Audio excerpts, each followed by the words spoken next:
நீங்கள் இப்ப பார்க்கக்கூடிய இந்த விமானத்தை பொறுத்தவரையில் இது F-14 வகையான விமானங்கள், F-14 வகையான விமானம் என்று சொல்லுவாங்க. இதற்கு பிறகு தயாரிக்கப்பட்டதுதான் F-15, F-16 வகையான தாக்குதல் விமானங்கள்.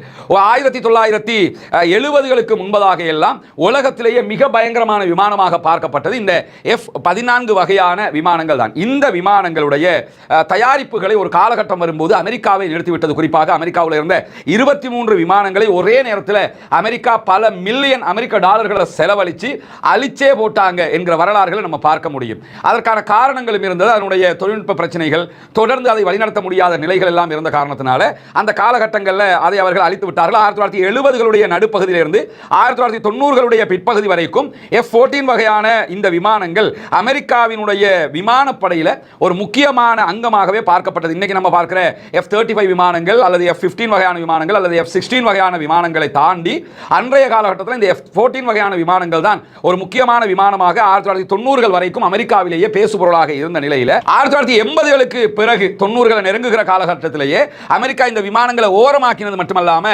சினிமா படங்களில் நடிப்பதற்கு இந்த விமானங்களை பயன்படுத்துவதற்கே அனுமதிச்சிட்டாங்க. வெள்ளித்திரைகளுக்கு கொண்டு வர்றதுக்கு அனுமதிச்ச காலகட்டமாக இருக்கிற நேரத்தில் தான் முரண்பாடாக F-14 வகையான இந்த விமானங்களை வாங்கிய ஒரே நாடு உலகத்தில் அமெரிக்காட்ட இருந்து ஈரானாக பார்க்கப்பட்டது.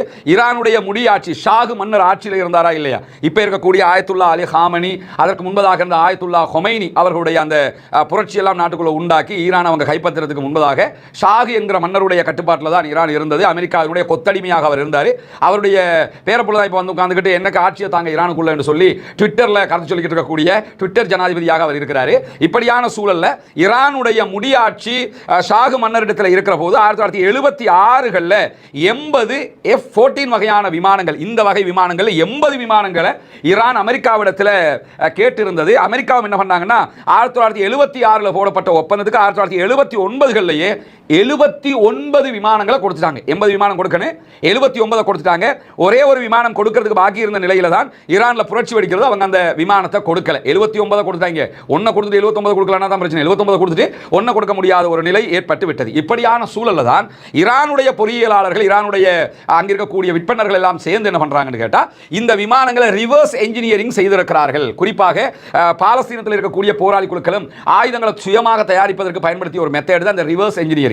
இருக்கிற ஒரு பொருளை எடுத்து பிரிச்சு மேஞ்சி அதுக்கேற்ற மாதிரி அசம்பிள் பண்ணிக்கிறது, தேவையான மாதிரி அதை மாத்திக்கிறது. இந்த சைனாவில் பண்ணுவானா இல்லையா? ஆப்பிள் கம்பெனி அழகான ஐபோனை போட்டதோட அதை எடுத்து பிரிச்சு மேஞ்சி அதே மாதிரி ஒரு ஐபோனை போட்டுரும், அதே மாதிரி ஒரு வெஹிக்கிள், இது மாதிரி எல்லாம் பண்ணுவாங்களா இல்லையா? இது ரிவர்ஸ் என்ஜினியரிங் சொல்லுவாங்க. அந்த மெத்தட்ல இதுல 80 79 ஃபிளைட் இருக்குது, ஒன்றை கலெக்டரா பிரிச்சு மேய்வோம்னு சொல்லி பிரிச்சு மேஞ்சி அதனுடைய தொழில்நுட்பங்களை எல்லாம் பார்த்து